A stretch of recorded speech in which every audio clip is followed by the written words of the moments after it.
Okay, so Be'ezras Hashem, we're continuing with our weekly series of shirim on the Ramchal's Adir BaMarom commentary to the Ijarabba, and moving forward into the preparatory stages of Rabbi Shimon being Megala the Torah. So we're in the stage where the Chavraya themselves are preparing themselves. They're engaging in the positioning and the posture and the setup behavior that will enable the fullest expression of Pnimius HaTorah. One of the things that's most remarkable about what the Ramchal is doing, at least at this stage of the Idra, is that he's focusing so much on the physical gesticulations and movements of the Chavraya and Rabbi Shimon. All of these seemingly incidental, insignificant posture shifts or movements or what they did with their hands or Rabbi Shimon crying or what Rabbi Shimon was contemplating in terms of his self-consciousness prior to revelation. And instead of just focusing on the teachings, we see how much the setup to the teachings plays a fundamental role, if not a more significant role than the teachings itself, because the hachana is what is going to prepare the light that's going to come down afterwards. And therefore, the Ramchal is showing us that every word that is being used in the Hakdama and the Hakdama after the Hakdama and the Hakdama before the next stages of Hakdamos are there to teach us the hyper significance of each and every stage of the Ijarabba, to really teach us about the significance that's taking shape here. This is almost like Lahavdil, an element of Matan Torah that's taking place in the secret of Moshe and Rabbi Shimon Bar Yochai, that we're drawing down the Chedushay Torah through Moshe and Har Sinai, and where Rabbi Shimon Bar Yochai, who's the nitzatz of the neshama of Moshe Rabbeinu, who's being Megala, are ideas that were not revealed prior to. And therefore, just as by Har Sinai, Kavyachol, there have to be all of the proper setup behaviors and all of the proper orientations and postures, so too when it comes to the Hiskalis of Pnimius HaTorah, of the Idra Rabbah, which was the beginning of Geula itself. And therefore, we find that this relationship, this preparation, the hyper focus on preparation, is going to be as significant in the Hiskalis of the Idra itself. Zakt the Heilige Idra Rabbah, Chavraya da Haveteman Ashtiku, Kam Rabbi Abba va'amar lei ini chakai medamar legala haksiv Sayyid Hashem leireyav v'hachavraya ilan dechalin dekut shabrichu inan v'kfar iyalu be'idara debe mishkana minhum iyalu umin hanafku. So this is after Rabbi Shimon is encountering these tiers of ambiguity as to whether he's going to reveal the words that he wants to reveal or whether those words are going to be caught up in concealment, like we spoke about last week.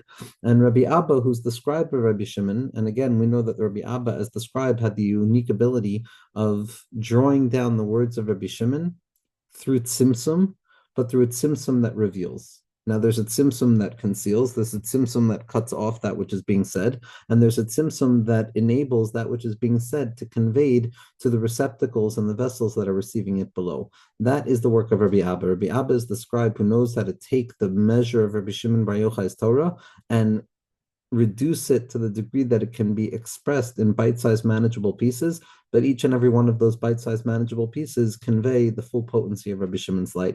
So Rabbi Abba gets up and he says, Rabbi Shimon, if it's good in front of you, reveal yourself, because the pasuk says, "Soid Hashem li'irayav," that the secrets are there for those who fear God. And the chevra, our chavraya, the chavraya kadisha, the 10 students of Rabbi Shimon Bar Yochai with Rabbi Shimon, they have already proven themselves to be filled with the fear of God. They're not looking to manipulate. They're not looking to take the teachings in the wrong way. The kvar iyalu be'idara de Bei Mishkana, and we already experienced this in the idra of the Bei Mishkana, which is the secrets of Tzafed Tzniusa and the Kalim of the Mishkan and the Vavei Ha'amudim, as the Ramchal is going to point out, Minhain Iyalu and Minhain Nafku. How do we know that the Chavraya are holy? Because there's some that went up and there are some that even went up and came down. So here the Ramchal is going to be focusing on this Lashon in the Zohar Kadosh of Zachaman Da'ayel V'nafak. Praiseworthy is he who ascends and descends. Praiseworthy is he who goes up and exits as well.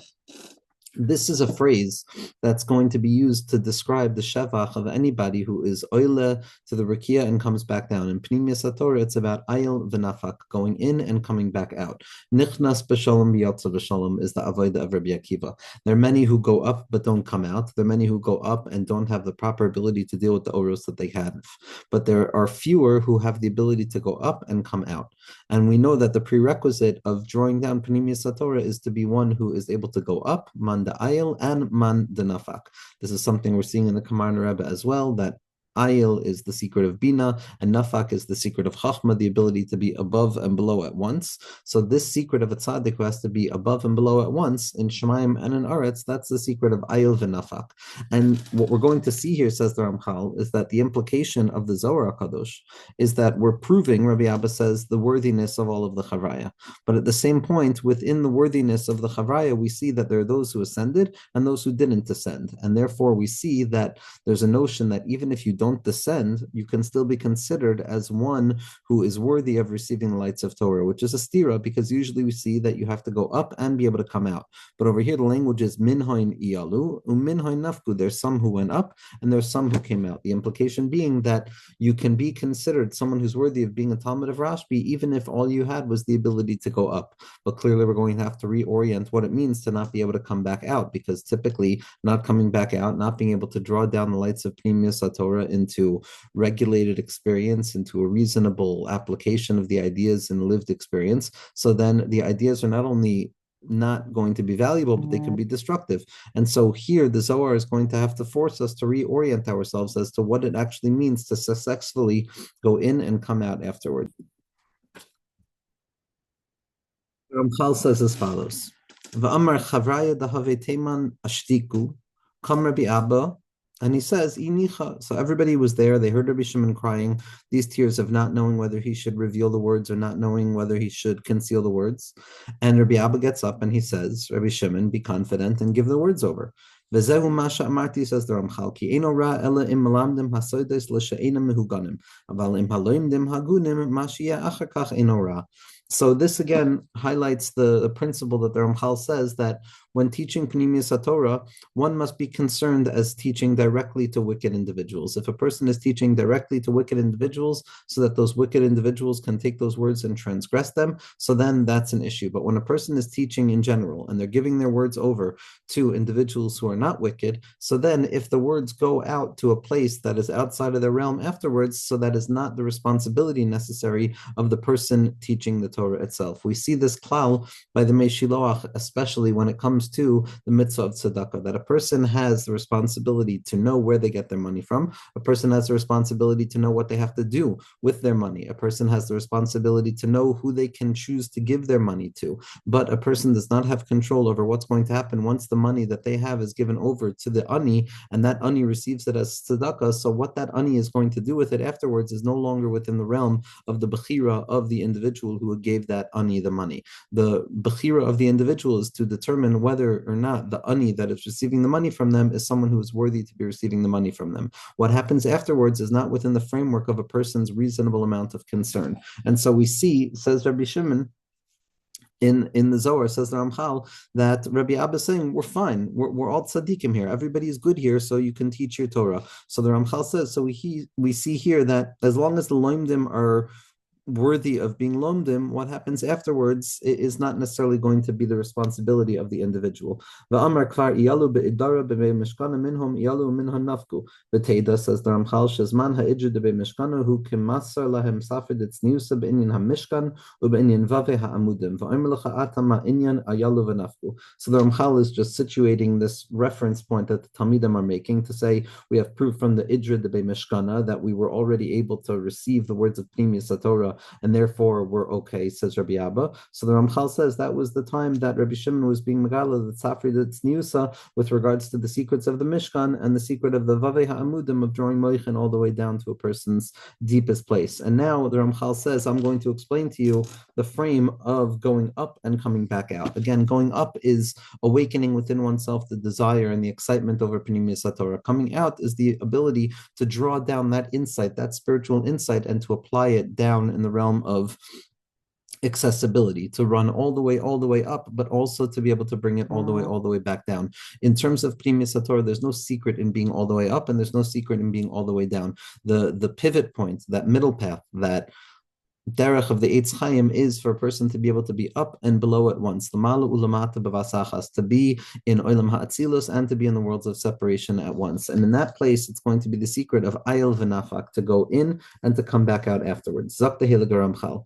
כי בהכין האדם את עצמו בכל ההכנות שאמרנו למעלה, הנה הוא מתעלה ומגיע אל הגן כנזכה לאל, ובצאתו למטה ממשיך עם האורוס בסוד מחצתי חקלה שפירשתי למעלה.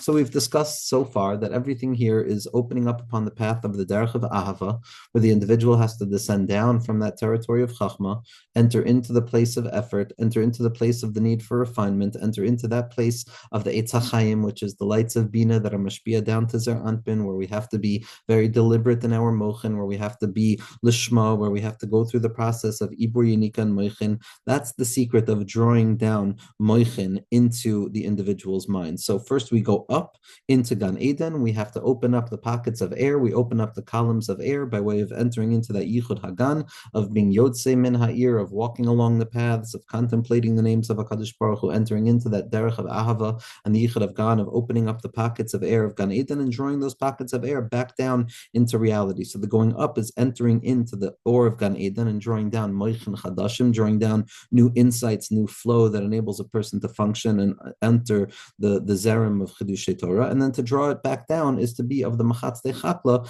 to be those who thresh the field and cut through the thicket so as to ensure that these lights can come back down properly.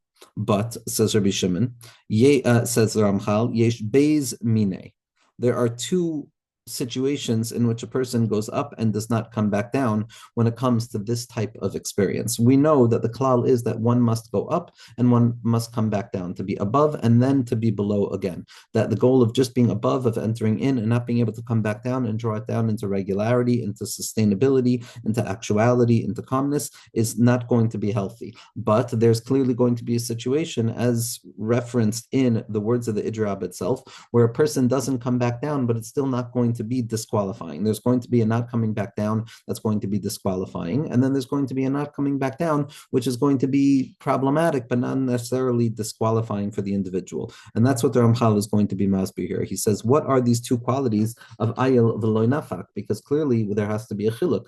Because on the one hand, we know that you can't go up and not come back down. On the other hand, we see over here that there's the element of those who go up and don't come back down. So it must be that there's a category of not coming back down, which is not included within the real issue of not coming back down. So Zak the Heilig Ramchal, Ki yesh echad she'amru alav tavle deloy ibre.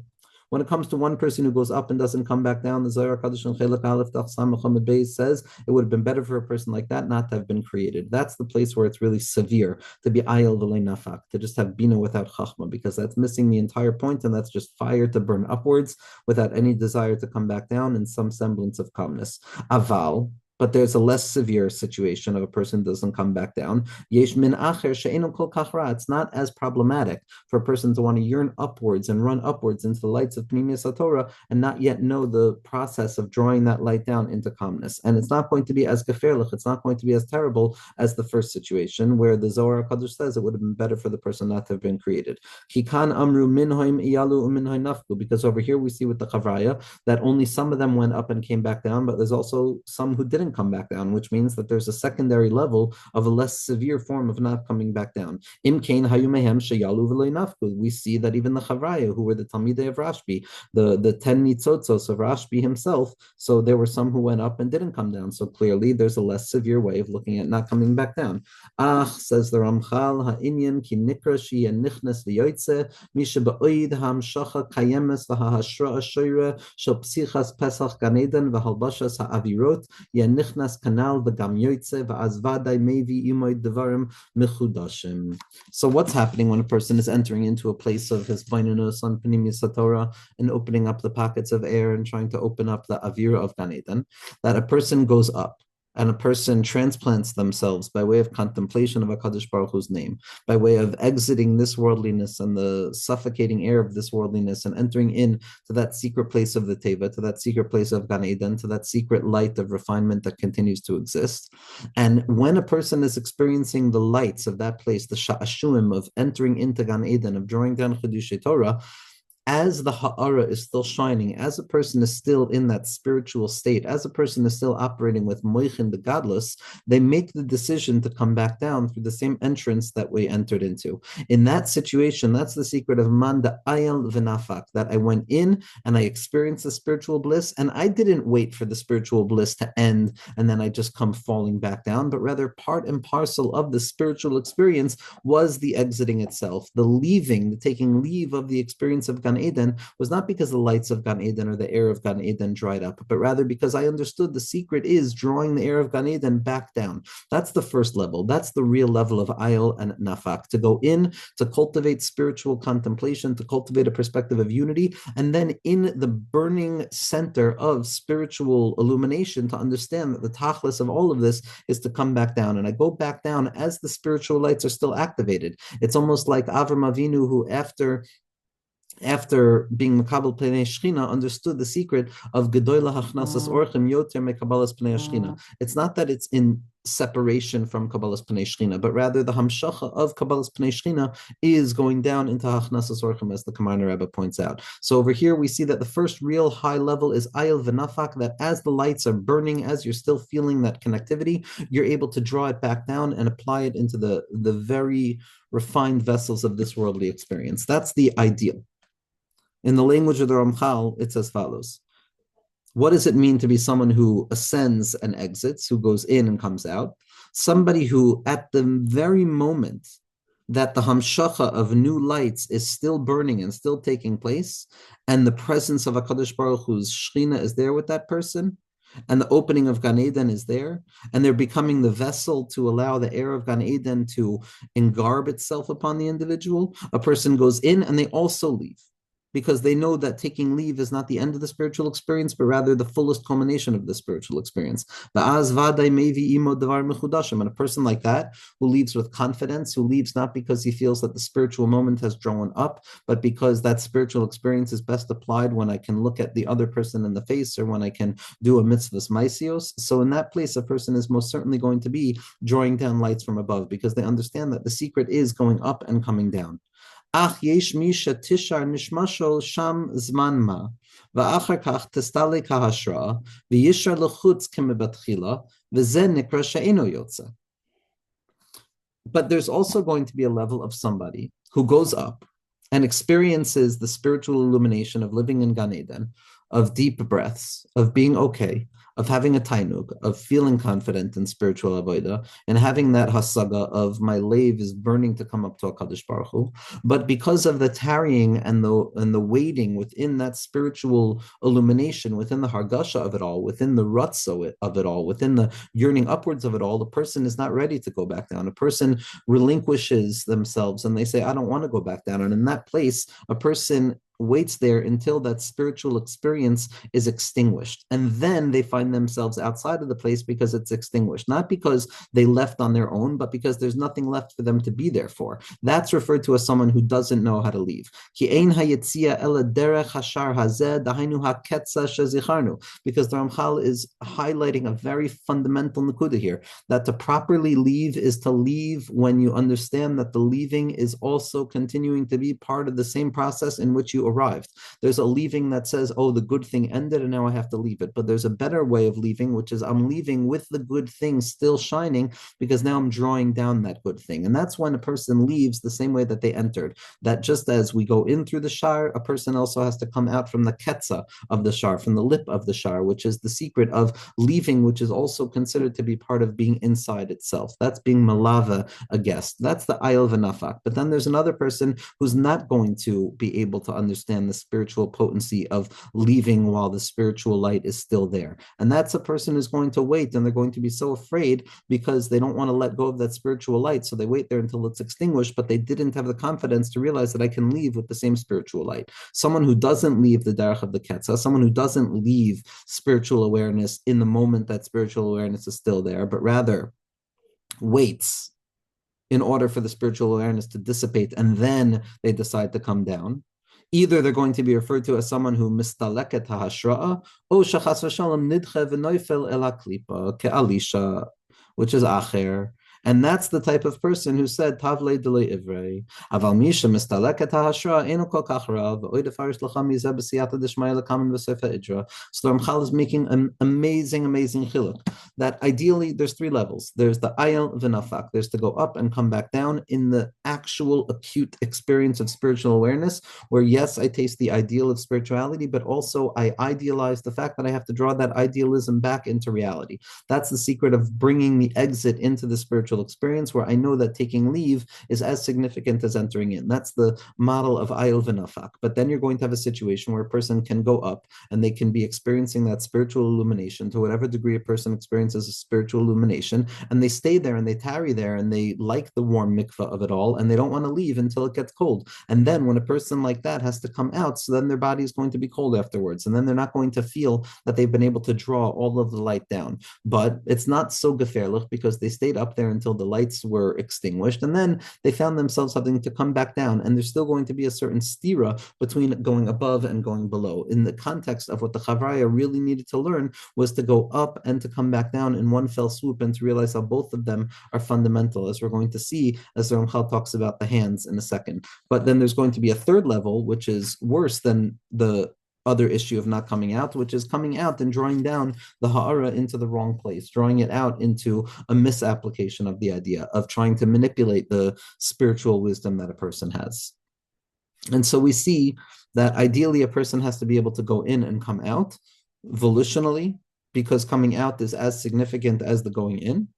But then there's also going to be a person who's going to lose themselves in the space of that spiritual illumination, and they're not going to remember the significance of coming back down. They're not going to remember the secret of being above and below at once, and that's not going to be so bad because there's nothing manipulative about it. But then there are going to be others who are manipulative about it, and that's going to be where it says that it's better for a person not to have been born. Taina. It's Manul Chavraya Kamid Rabbi Shimon, Ishtachachu Rabbi Elazar, Rabbi Abba, Rabbi Yehuda, Rabbi Yossi, Bar Yaakov, Rabbi Yitzchak, Rabbi Chizki, Bar Rav, Rabbi Chia, Rabbi Yossi, Rabbi Yesi. Yadni Havel Rabbi Shimon ve'etzban zaku la'ela, ve'ayol b'chelka beina ilana v'yasv. Kam Rabbi Shimon v'tzalitz lusa Yosef b'gavayi v'amar, kol chad yashav v'yadai b'toy kfei shavu v'yadayu v'nasav loin. It was taught that Rabbi Shimon now is sitting with his Chavraya, the 10 students, along with Rabbi Shimon, who's the light of Yesod, which composed the full shleimus of the Partzuf, and all of the Talmidim are there. His son Rabbi Lazar, the scribe Rabbi Abba, Rabbi Yehuda, Rabbi Yossi, Rabbi Yitzchak, Rabbi Chizki, Rabbi Chia, Rabbi Yossi, and Rabbi Yesi. They all gave their hands and the palms of their hands over to Rabbi Shimon with their fingers extended upwards. They all entered into that place between the trees and they sat down. Rabbi Shimon stood up and he davened the tefillah, and they sat amongst him and they sat surrounding him. And Rabbi Shimon said, each and every person raised their hands upwards and placed their hands out, and everybody sat down. So here we're going to see the secret of the hands. Why is it that Rabbi Shimon wanted the hands of the Chavraya? Why is it that the hands of the Chavraya were one way and that the fingers of the Chavraya were pointing upwards? What do the hands represent? What is so significant about the Yadayim? We see elsewhere in the highest places of the Zohar HaKadosh, we see Arimas Yada B'tzlusan B'tfila, that Rabbi Shimon talks of a darga of raising one's hands up in tefillah, which we don't access nowadays because it's such a lofty level. But this is the secret of the Yadayim of Moshe Rabbeinu, which are Amunah, which are Mavatal, the Yadayim of Amalek, which are the Yad al Keis Ka, because the Yadayim are ultimately going to be that point of convergence between above and below. The Yadayim represent the extension of the self from within itself and the capacity of the self to be beyond itself. Without the hands represent how I can take something from within my possession and give it over to something without my possession. The hand represents the part of me that's still fundamentally caught up within the unity of the self. It can be withheld from another person, but at the very same point, it also has the capacity of extending outwards, which means that it represents the liminality between the inside and the outside. That's what the Yadayim typically represent, which is why the Yadayim themselves represent this duality in the sense that we have the right hand, which is Chesed, and we have the left hand, which is Gevura, and the secret of clapping and Mechias Kapayim is the secret of unifying those two separate elements. There's really three hands. There's the Yad HaGadolah, there's the Yad HaChazaka, and there's the Yad Ramah. The Yad HaGadolah is the right hand of Chesed, the Yad HaChazaka is the left hand of Gevura, and the Yad Ramah is the innermost hand that emerges from those two hands together, which is the the hand of Yaakov Avinu, which is that central pillar. And then we have Yad, Yad, Yad, which is Gematria 42, which is the Aliyah from one Darga to the next Darga. So there's always, the Adayim are always there to transition, to lift something or to draw something back down, symbolized in the fact that the hand itself has these two elements. The fist itself represents a singular unified thing, but the extension of the fingers off of the fist represent the possibility of separation that can still be traced back to its original level of unity. The sugyas of the hands of Hariyu Hashem Kol Haaretz, of bringing our hands back up to Hashem and drawing things back down with our hands, the secret of Kodesh. These are the secrets of creation, but for the sake of what we're learning now, we're going to look at why Rabbi Shimon wanted the hands of the Chavraya. What are the Chavraya of Rashbi? What are we talking about when we talk about the Chavraya of Rashbi? What are we talking about the hands of the Chavraya of Rashbi? Zok the Heilige Ramchal, V'amru itmanu Chavraya. All of the Chavraya, all of the students were there.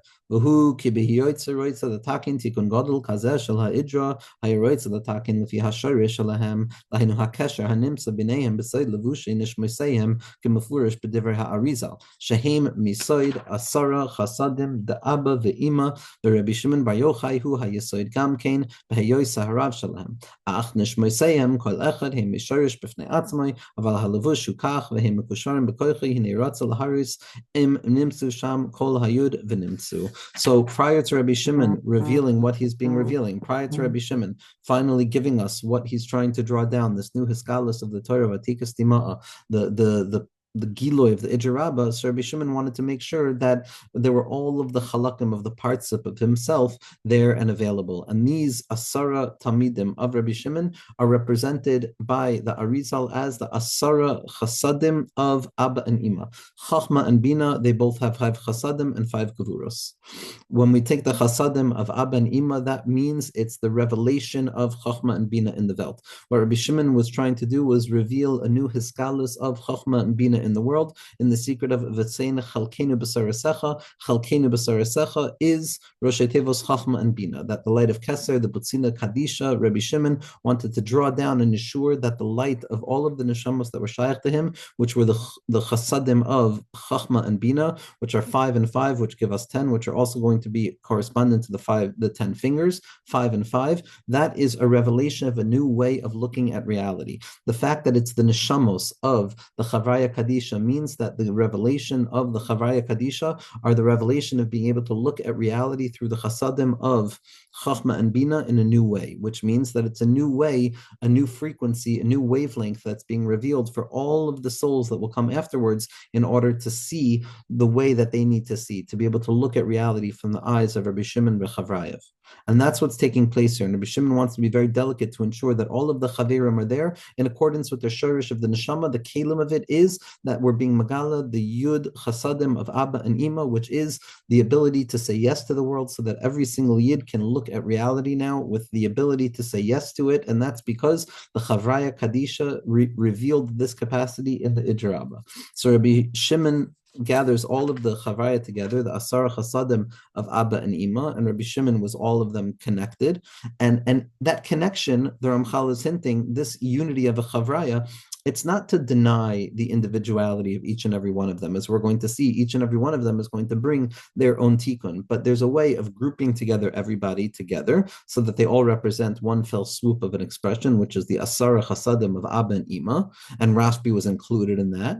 But when it came to the interior of their soul, each and every one of them has their own particular root and their own particular root of their soul. But the Lavush, the way that they were being revealed in the situation of the Idra, is the secret of the Asara Chasadim of Abba and Ima, which is simply the capacity for our purposes to see the world through a lens of goodness, to see a world through a light of Anan B'Chavivusa, Talia Milsa. And Rabbi Shimon wanted to make sure that everybody was prepared. And now let's go a little bit weiter to try and understand a little bit about the hands. And the reason I want to go weiter into this paragraph is because what we're going to see with the hands is fundamentally connected to the secret of Ayal and Nafak, of going up and coming back down, the tachlis of any of this limud, which is to know how to go above and below at the same time. So there was one action that the Chavraya were engaged in that was used to serve as an external sign of the interconnection that is taking place amongst all of these neshamos, amongst the asar chasadim of Abba and Ima. Yadin yahavu l'Rabbi Shimon ve'etzbain zatvu le'ela. They gave their hands over to Rabbi Shimon, and the fingers were pointed upwards. V'ha'inyan. כי הידיים הם תמיד מה שמשתרש הענף בשורשו, וכבר נסבר זה במקום אחר. So here, in one line, the Ramchal is being masber what we tried to explain before with regards to the hand. The hand always represents that which is rooted in the source, but expresses itself as an outgrowth. The hands represent something that is part and parcel of me, but also my ability to extend outwards. The yad is something that is part and not part of me at the same time. It's my chagas. It's not my chabad, which is me. It's not my nahi, which is not me. It's the chagas. It's the chesed, gvura, and teferes, which is in between that which is me and that which is not me. So it's the possibility of bringing something up to my chabad or bringing it down towards my netzach hod and yisod. And that's why the yadayim, again, like we said, the chesed is the yad hagadoila, the gevura is the yad hachazaka, and the teferes is the yad ramah, which is the shem membeis 14, 14, 14. But ultimately, it's going to be the in-between level that extends outwards and ascends inwards. And that's why it's always going to be mishtarish ha'anaf b'sharasho. It's the ability for the outgrowth and the branches to be brought back into their root. V'kvar nispar zeh b'makom acher. And they gave their hands to Rabbi Shimon to show that they were connected to Rabbi Shimon. And Rabbi Shimon is the secret of the Yesod. He's the Tzaddik Yesod Olam, and therefore the Chavraya gave their hands to him to show that they were all unified with his mission. But the fingers, the individual parts of the hands, no longer talking about the deep unity of all of the Talmidim, but each and every one of them with the individualized fingers represents how each and every neshama, once it's part of the whole, has its own particular mission. Because the hand represents the Klaliyut HaKol. It has all 5 of the Chasadim, whether it's Chachma or Bina, Abba or Ima, they're all unified, and it's only with the extension of the fingers that each and every one of them takes on its individual force. So we see that all of the hands were given together to show that all of the Chavraya were together, but the fingers were extended upwards so as to reveal the individuality that makes up that whole. Zak the Ramchal, Hine Etzba Sodo Aleph Hey Vav Hey. Etzba is the gematria of 163. The finger is the gematria of the shem Aleph Hey Vav Hey. Roshei Tevos Es Hashemayim ve'Es Haaretz. That's the name that's referred to as the Gushpanka, the Chosim Beishmayev Ara. It's the stamp that HaKadosh Baruch Hu stamped to the unity of Shemayim and Aretz together. So we see that the Etzba represents Aleph K, Vav K, when spelled out in its Milui, which represents Es HaShemayim ve'Es Haaretz, because the fingers represent the unity between above and below, or like we're going to point out, Ayel and Nafak, to go up and to come back down, which is why Rabbi Shimon asked for the hands and the fingers here specifically. But Etzba Elikim, who is the secret of Aleph Hey, Vav Hey, it's the Gushpanka, the Chosim Beishmai Va'ara, this name which is so revealed in the Bris Menucha, and it's also revealed in the Sefer or Haganuz, which is primarily based on this shem of Das, which is the connectivity between above and below. It's the gematria of an etzba. Uba emes, says the Ramchal, who Rosh Tevos Es HaShemayim ve'Es Haaretz. It's a gushpanka the Chosim Beishmai Va'ara, and it's the unity of Shemayim and Aretz itself. That's the secret of the etzba. The sod zeh, ki hinei hayad hu klalus achas. The hand itself is one fell swoop of unity. All 5 parts of it are contained within itself, but it's mischalik lehei etzbos. But it has the ability of separating up into 5 separate departments. The sod zeh, and this secret is ki era shamecha maaseh etzbosecha. That reality, the shape of reality itself is going to be finalized through the work of HaKadosh Baruch Hu's fingers, Kavyachol, the work of HaKadosh Baruch Hu's hands. The hands and the fingers represent something in terms of the culmination of HaKadosh Baruch Hu's process in creation, and it's from that perspective that we're going to properly be able to understand what they mean for us as well. Zak tehei l'garamchal, v'ha'inyan ki hinei kosav v'yas Elokim es harakia, amru b'medrash shu mikra shehirish ben azay uben zoyma es ha'olam. So the rakia, we know, and the Ramchal hinted to this, and this is a sugya in the Kamarna as well. It's in the Ari, but there's Omer Kuf, Aleph, Mem, Resh, and Kuf. The Seder HaHishtalshelus, the emergent principle in which something congeals itself from its refined state of nothingness in the inner interiority of all things until it comes and manifests itself as something actualized, is a four-stage process. It's the Yud, Yud K Vav K, Shir Pashit, Kafel, Meshulish, Umaruba. So this is the general process. Hispashtus Rishon, Histalkas Rishon, Hispashtus Sheni, Histalkas Sheni. But in the context of what we're understanding, it's Oimer Kuf, which is Or, Mayim, Rakia, and Kuf Birchen. Or is the most refined of the expressions when something begins to emerge, but it's not yet grasped as anything. That's the or. Then it congeals a little bit more and it becomes mayim. Mayim is a congealment of the or, even though it's still an abstract spiritual notion. Then comes the rikia. The rikia is the secret of the tzimtzum, where there's an actual separation that begins to take place, and that's going to be the third shlav. And then the kuf birchin is going to be the guf itself, is going to be the kuf brachos, it's going to be the secret of Yitzchak, it's going to be the secret of something actually taking shape in a manifested way. And so over here, listen to what the Heilige Ramchal says. When it came to Ben Azai and Ben Zoima, they had a very hard time when it came to the pasuk of Rikia. And it makes sense because Ben Azai and Ben Zoima were the ones who were not able to come back down from their aliyah to Pardes. They were not able to come back down from their aliyah to Pardes, but it wasn't because they were destructive like Acher or like Elisha ben Avua, but rather because they stayed up there. They didn't know the secret of Rabbi Akiva, which was go in and then come back out actively. But Ben Azai and Ben Zoma were still up there because they were still stuck between the Rakia and the Etzpos. They were in that place prior to the descent back down, but close to it. And this is why this pasuk of the Rakia really caused them to kind of struggle, and it caused them to really try and understand what the truth of going up and coming back down means. The pasuk says, "B'davar Hashem Shemayim Na'asu." B'davar Hashem Shemayim Na'asu. HaKadosh Baruch Hu spoke the world into existence. Shemayim was created through the utterance of God, so to speak. The Hainusha Bria Sa'ilam Haya B'Soid Hadibur. That the creation of the world took shape by way of the secret of the speech of HaKadosh Baruch Hu, which is Amar, which is Aleph Mem Resh. But that stage only leads to Rakia, which is still not congealed yet. It's still not revealed. It's still above. It's not below yet. Everything came out of the malchus of Adam Kanmun and the secret of Akudim, and it moved and it was revealed by way of speech. Ach be'emes hu shezehu l'reishas mitziyusam ach lehishtalim hutzruchu lahagia lebechinas ma'isa v'zeh nasa ayidei hayadayim shem chagas. But the truth of the matter is that it's not enough for HaKadosh Baruch Hu to speak existence into reality, because it needed to find actual congealment. It needed to be completed. It needed to have an element of ma'isa, of action, and the action is only carried out by the hands. Ma'isa yadai. And so there's the Dibor of HaKadosh Baruch Hu and there's the Yadayim of HaKadosh Baruch Hu. The Dibor of HaKadosh Baruch Hu are the first Shlavim of Aleph Mem Resh, of Or Mayim and Rakia. But then the fourth shlav, which is going to be the kuf birchen, which is the full manifestation of something and the hiskalmus of something and the congealment of something, that's specifically going to be through the hands, which we said are the chagas.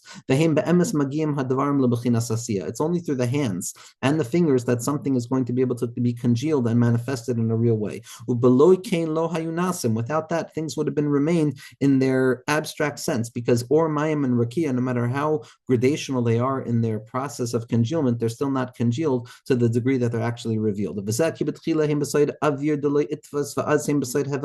Because as long as things have not yet reached the action of the Maisa, they haven't reached the Yadayim yet, they haven't become something that's going to be Poyal Lamaisa Lamata Mesar Tvachim, so it's still referred to as an Avir Deloy Itfas. It's an air that cannot be fully grasped, it's untangible, and it's still operating in the secret of the Hevel Hapeh, the breath of the mouth. And afterwards, a person has to go from those three dargan of Oyer, Mayim, and Rakia, and the Oimer, which is to draw it down. Something has to take shape. There has to be something that becomes something that can be received and drawn down by the hands. And this is the secret of the yadayim. This is the secret of the hands. This is the koyach of drawing the light fully down so that it can be grasped. The hands are waiting to receive the light from above, and it's the hand allows you to open up the spiritual illumination and to draw it down into concealment. The process of the advir delay itfas, that ungraspable air, we said, is a three-staged process of congealment. It goes or, mayim, and rakia, but it stops at rakia. Rakia is the most congealed form of the or, but it's still not yet revealed. That's still operating in a place of concealment. That's the dibor. That's or, mayim, and rakia. It's still an avir delay itfas. It's an air that can't be grasped. Ki halo kol zehu besoid his avus ha'iris, because these three stages of or, mayim, and rakia, which represent yud, yud, hey, above, is the secret of his avus ha'iris, the thickening of the light prior to the actualization of any vessel, which is the yad, which can be grasped. The rakia hu ha'ivoy ha'acharon, and the rakia is the thickest of the thickening stages prior to actual revelation, but it's still abstract. Ve'im kol zeh adayin eno nitfasim, they're still not going to be grasped. V'hainu lachem hayu v'nikrashu, they were very soft and they were very liquid and they began to congeal, they began to thicken, but it was still not revealed until the yadayim. Ki achar kach na'asu b'koyach hayadayim, it's only the yadayim that are going to be mashlim la'avodah, v'azhem krushim, and then they're going to thicken like ice. V'ha'emes ki hayadayim helu heim mitchabrim b'yisoid, this chesed gvura teferes finds fullest expression in yisoid itself, which is the coal, and that's going to draw something out, and that's why they're being pusher with Rabbi Shimon by giving their hands. Va'az ayil b'yama b'tokve, and then those hands go into the yam of chachma with strength, and they conceal and they congeal and they enable to make a kli of something. Va'az heim noitnim b'chinas ha'maisa hazeh. This is what Rabbi Nachman explains, hints to in Torah Zion and Tinyana, where it says that a person has to be mamshich parnasa melamala lamala, and it's through the yadayim and the yam hachachma, that the yam hachachma is the source of all parnasa, it's the source of all of that light that is still not revealed yet, it's still the or mayim and rakia, and it's only through the yadayim that a person is going to be able to make a vessel so as to ensure that the light can be drawn down into a practical place. V'nimtza, so it turns out, says the Rabbeinu Ramchal, that bepeh higiu lemachshava v'dibor, that the mouth, the dibor, can bring something from light into a thought of that light and even into speech about that light, but it's only through the koyach of the adayim, which is the secret of the yisoid, which is going to bring it into actuality. And this is the secret of maisa yadav magid harakia, that up until the maisa of the rakia, it's not enough. The maisa yadayim has to draw down from the rakia to make it something graspable. L'husoid midei Abir Yaakov, and this is the secret of from the hands of Yaakov himself. Shahayisoid hu Abir Yaakov, that we have chesed, gvura, teferes, which are the yad Gedoyle, the Yad HaChazaka, and the Yad Ramah, and they reveal themselves in the Yisoid, which are going to be the hands of Yaakov, and the hands are the final congealment of things which enable that thing to be revealed, because now it's drawing forth from that place of the abstraction of concealment, which is the Rakia, and then it's going to be referred to as HaKadosh Baruch Hu completing the Rakia.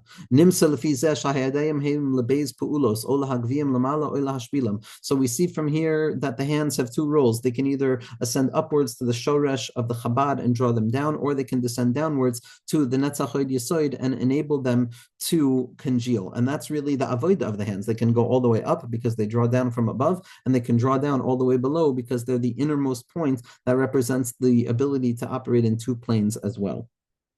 Either the hands can go all the way up in order to receive from above, or they can be drawn down below in order to receive. Then the hands are operating in the secret of the shoresh, which is drawing down the light from above, which is the shoresh of all of the eventual extension that is going to take place from the realm of unity. And this is the secret of Su'u Yedechem Kodesh, of lift your hands up to Kedusha, to the Moichin, to Chachma, Bina, and Das, as is explained in its place. But we also have to draw them down afterwards into the secret of the Maisa. The hands have to go up and they have to come down. A person who goes up and who comes down. And when a person draws the hands down, so finally they're going to have the Tabraka, the Gushpanka, the secret of the unity between above and below, of Rosh Tevos Esa Shemayim Ve'esa Aretz, and that's going to be the secret of the Etzva, which is the gematria of that shame and its Miloi. Because it's specifically with this name that we're going to be able to say that we have the full stamp of the full 10, the 5 fingers on the right hand, which are the 5 chasadim of Chachma, the 5 fingers on the left hand, which are the 5 chasadim of Bina, v'hainu hey keneged hey, 5 fingers on one hand, keneged the other 5 fingers on the other hand, which shows the full unity between above and below, the two positions that the hands can go in. We know already that when the lights come down, they extend themselves to so many innumerable different places. And all of these outgrowths from HaKadosh Baruch Hu's light are going to extend into all differentiated expressions. But it turns out that through the actions of our hands, everything is going to be splintered in reality. Everything is going to be splintered upon splintered, proliferation upon proliferation upon proliferation, to the degree that it's going to seem impossible to understand how these things were once unified in a place of unity. But the hands, what they represent is the original differentiation, because each hand has five chasadim and five chasadim, but it's going to be the split between chachma and bina, the right and the left. So the hands enable a person to really be aware of where all differentiation is coming from. That I can look at all of the proliferation and details in Metzias and be overwhelmed by it. But if I look at my hands, I can realize that, okay, really all of this proliferation and multiplicity is in truth rooted in the first instantiation of proliferation, which is still contained within the realm of unity, as reflected too in the hands themselves. And this is Negina Umachias Kaf Mamtikan Eskaladinim, that by clapping, we're taking all of the separation, all of the concealment, and we're drawing it back together into a place of unity. That all of the Mine Chilukim are really going to be unified in the hands themselves. Hey keneged hey. And this is what das is, with the hey chasadim and the hey gevuros. The hey chasadim of chachma and the hey chasadim of bina eventually express themselves in the hey chasadim and the hey gvuros of das itself, which is the ability to coalesce opposites, which is seemingly what happens when there's a split from unity. There's five in this way and there's five in that way. It's also going to be chesed and gvura. So we see that this split of the hands is going to reflect that baseline split that is going to take shape across the entire Seder Shtalshalos. V'zemamish inyan hayud dibros, and this is the yud dibros, where it says mizeh umizehim ksuvim. It's written on that side and it's written on that side. Ki yesh lahem kol echad b'chinas one has the left hand, one has the element of masculinity, which is the right hand, and one has the element of femininity, which is the left hand, and they're both unified together. They're all unified together. And this is the secret of the unity of Shemayim and Aretz B'yachad. Again, the Arizal tells us we're not allowed to intertwine our fingers together, because that's like shotness. That's taking all of the differentiation and trying to unify them back together in some sort of amalgamation. We have to be able to mind both of the separate elements of the hands, but clasp them together to show how both of those elements are reflective of a deeper unity. And that's the secret of Shemayim and Aretz. And this is the secret of the Etzba Elikim. This is the secret of the name Aleph Kei Vav Kei, the Tabraka, the Gushpanka, the Ayel V'Nafak, to go above and below Shu B'Prati Yiseshel B'chinas Kesher Shemayim V'Aretz, which is the particularized revelation of the connection between above and below, because it's the Rosh Tevos of Esa Shemayim V'Esa Aretz. And this is the secret of placing the hands hey against hey, the five fingers on one hand against the five fingers on the other hand. And each of the chavrai are going to represent one of the fingers, and each of the chavrai are going to represent a different element of the Hanhaga. To end with this last paragraph about the inyan of the Adayim, B'teida ata sheb'shas tefillah tzrichim l'sim yado kefufos zu al gabzu al libo. That what a person has to do when davening, as the Rambam points out in Hilchos Tefillah Perek Hey Halacha Daled, is that a person should place, based on the Shulchan Aruch, their hands kind of one on top of the other. That the right hand should be firmly placed upon the left hand, and that should be clenched together, kind of towards the chest of the individual. Again, not an interlacing of the fingers, God forbid, but interlaying of the differentiation of the hands. Because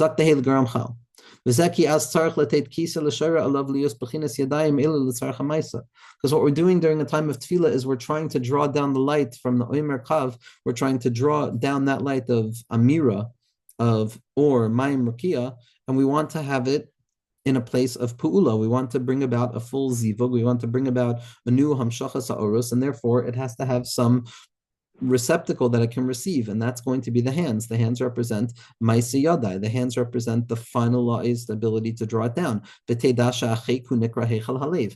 chest area is going to be referred to as the chamber of the heart, the palace of the heart. The heart is the place where Hanhaga is coming from. That's the secret of Bina. And this is the area that's going to hold the heart inside of itself, which means that all of that which is being revealed through the heart, and then taking shape through the chek itself, is going to be brought into fruition through the hands themselves, which are going to be placed outside of the chek. There's certain elements that are meant to remain internal, like the lungs and the ribs. But therefore we have to hold our hands on top of our heart to ensure that the lights remain inwards and that the lights that need to come out move outwards. But we see that the Ramchal is giving us a whole perspective of what we're doing with our bodies, what we're doing with our our hands, when we can do it properly without a sense of yeshus and refine ourselves and be the machat techakla and take upon ourselves and es lasos lashem hifrus arasecha, we come to realize the hyper significance of every action that we do. Amar Harav HaKodesh HaArizal. The Arizal said, "Shetoiv lehistaklu be'etzbos." It's good to look at the fingers of the individual, and each finger that they see, they should be machavin the shem aleph hey vav hey when it's spelled out in its miloi, which is going to be the gematria of etzba, because every finger is meant to remind me of es hashemayim ve'es haaretz. Es hashemayim ve'es haaretz is meant to remind me the unity between above and below, how all particularity is rooted in truth in a place of fundamental unity. There's no better place to look at that than the hands themselves. Person can write again an entire book on what it means to serve HaKadosh Baruch Hu with the hands, with clapping, with looking, with the way that the positions are focused, etc., etc. This choitem, this gushpanka of Es Hashmayim ve'es haaretz, which is Roshei Tevos, Gematria Yud Zayin, which is Tov, which is the secret of goodness, the connection of the tzaddik. Ki Tov is the ability to unify above and below. Ki Kol B'Shamayim u'Va'aretz. What it means is to connect Shemayim and Aretz, to allow the lights of Shemayim, which are the ayil, which are the lights that are going up, to come back down and to congeal themselves in accordance with the congealment. And it's specifically the actions of my fingers, the actions of my hands, which are going to draw down the light from above. Rabbi Shimon understood that on a certain level the Chavraya are going to be Mukushatim because he's the Shorish of them, and that's why all of the Chavraya together are going to be Nichlal Biachad, to be the Asara Chasadim of Abba and Ima, and only afterwards will they be able to reveal their own individualized expressions. Yosef Begavayhu, Rabbi Shimon sat in the center, B'Soichan Mamish, everyone's surrounded, just as the circle surrounds the innermost point. V'Amar Kol Chad Yeshavu V'Yodeh B'Tokvei, and everybody should hold their hands together. Ki Yasimu Yedeihem B'Cheku, that each and every one of them should be holding their hands like this. Liyosim Kulam B'Sayid Han Hagaso, which is all to create the ability for the lights to come down properly and to be maintained properly. V'az Natal Hu Kulam, and then Rabbi Shimon took all of the hands, because it was Rabbi Shimon who was going to be Magala all of the Oros. And listen to this last line, which is going to summarize this very powerful idea from the Ramchal. The actions, the way that we orient our bodies, the way that we use our hands, the posture of prayer, the way that halacha dictates that we daven, the way that the tzaddikim daven, watching the tzaddikim daven, seeing the movements of the tzaddikim's hands, all of this is part and parcel of the fundamental process of vessel making and becoming a place that the light can come all the way down from in the secret of the hands. That's the job of the Talmidim. The Talmidim are meant to be the Adayim that allow the light of the Tzaddik to be Miskala. It's Aaron and Hur who are holding up the hands of Moshe Rabbeinu. It's that light of Emunah, of Reshid Lo Yada, that comes down through the Adayim so that it could be Miskala, Lamat Me'atzar Tfachim, Be'ezras Hashem.